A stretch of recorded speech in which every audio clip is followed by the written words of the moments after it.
Hello dear student, स्वागत है आप सभी का अर्जुन सोनी समर क्लासेस के अंदर। तो आज की इस वीडियो में हम जानेंगे कोयला और पेट्रोलियम का निर्माण के बारे में जानेंगे। तो इसलिए इस वीडियो को पूरा देखें, ठीक है।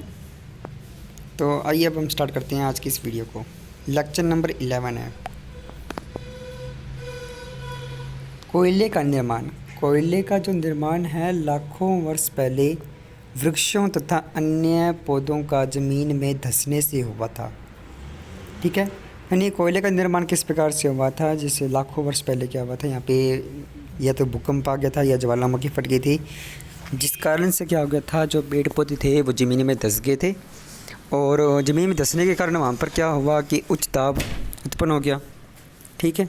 जैसे ज़मीन में धंसेंगे तो वहाँ पर क्या होता है कि जो उनके ऊपर मिट्टी जमा हो जाती है। मिट्टी जमा होने से क्या होगी, वहाँ पे उच्च दाब पड़ेगा उन पौधों के ऊपर या पेड़ पौधों के ऊपर।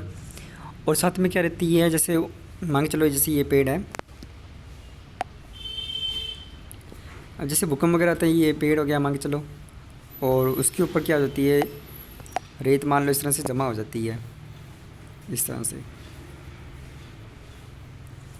अब यहाँ पे क्या होगा, एक तो उच्च दाब उत्पन्न हो जाता है, उच्च दाब उत्पन्न हो जाता है यानी उच्च प्रेशर उत्पन्न हो जाता है, एक उच्च तापमान हो जाता है यानी टेम्परेचर हो जाता है, जिस कारण से ये जो होता है पेड़ होता है वो किस में चेंज हो जाता है, कोयले में परिवर्तित हो जाता है, ठीक है। और उसमें साथ में क्या होता है, ऑक्सीजन भी नहीं मिल पाती, जिससे क्या होता है जो पेड़ पौधे होते हैं या जो वो कोयले में परिवर्तित हो गए। इसमें यही लिखा हुआ है, आप देख सकते हैं वाली।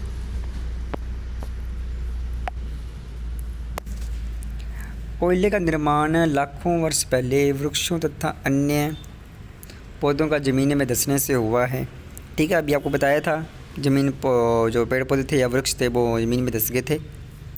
भूकंप या ज्वालामुखी के फटने से ये पुराने वृक्ष व अन्य पौधे ज़मीन में चट्टानों की परतों के नीचे दब गए। आपको बताया था ये ज़मीन में जो चट्टान होती है या जो मिट्टी होती है उसके नीचे दब गए थे।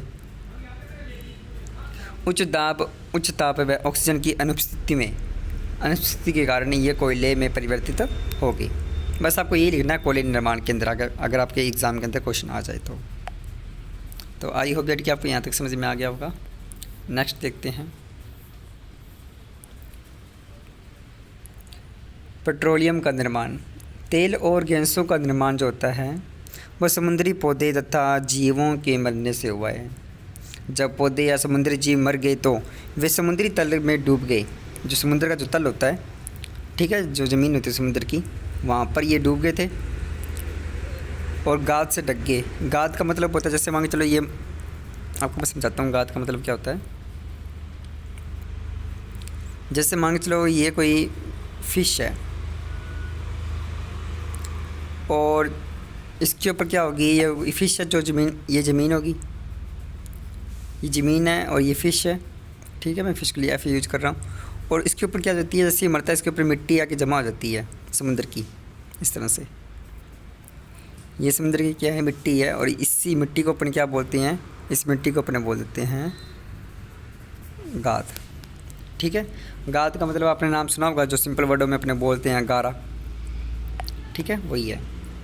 गारा नहीं तो जो कीचड़ होता है वो, उससे बोलते हैं गाद, ठीक है। तो क्या हुआ था, वे समुद्र तल में डूब गए और गाद से ढक गए। फिर यहाँ पे वही सेम सिस्टम होगा कि उच्च दाब के कारण व ऑक्सीजन की अनुपस्थिति के कारण ये पेट्रोलियम तथा गैस में परिवर्तित हो गई। देखिए इसमें आपको ये ध्यान रखना है, जब कोयले का निर्माण पूछे तो ये आपको ये बताना है कि इनका निर्माण जो स्थलीय जो पेड़ पौधे थे, कौन से स्थलीय, जो ज़मीन पर होते हैं, उससे क्या हुआ, स्थलीय पेड़ पौधों से कोयले का निर्माण हुआ है। अगर आपसे पूछे पेट्रोलियम और गैस का निर्माण पूछे, तब आपको क्या बताना है, समुद्री पौधे और जीवों के मरने से क्या हुआ है, पेट्रोलियम का निर्माण हुआ है। इसमें सिर्फ आपको तीन चीज़ें ध्यान रखनी है, वो आपको लिखनी ज़रूरी है। उच्च दाब और ऑक्सीजन की अनुपस्थिति के कारण, ठीक है। ये तीन चीज़ें लिखनी ज़रूरी है। अगर आप ये क्वेश्चन आ जाता है और उसके बारे में लिखते हैं तो आपको ये तीन चीज़ें लिखनी ज़रूरी होगी। ये कारण है तीन, उच्च ताप और ऑक्सीजन की अनुपस्थिति के कारण, ठीक है। और अब हम देख लेते हैं इसके बनने वाले कुछ मोस्ट इम्पोर्टेंट क्वेश्चन जो एग्ज़ाम के अंदर पूछे जाते हैं। सबसे पहला क्वेश्चन इसमें ये पूछा जाता है कि जीवाश्म ईंधन क्या होता है। वे ईंधन जो अपने को जीवों से प्राप्त होते हैं उससे अपने क्या बोलते हैं, जीवाश्म ईंधन कहते हैं। कोयले और पेट्रोलियम को जीवाश्म ईंधन क्यों कहा जाता है, ये भी मोस्ट इम्पोर्टेंट है, आ सकता है। क्योंकि कोयले और पेट्रोलियम को जीवाश्म ईंधन कहते हैं, इसके पीछे कारण होता है क्योंकि ये हमें सजीवों से प्राप्त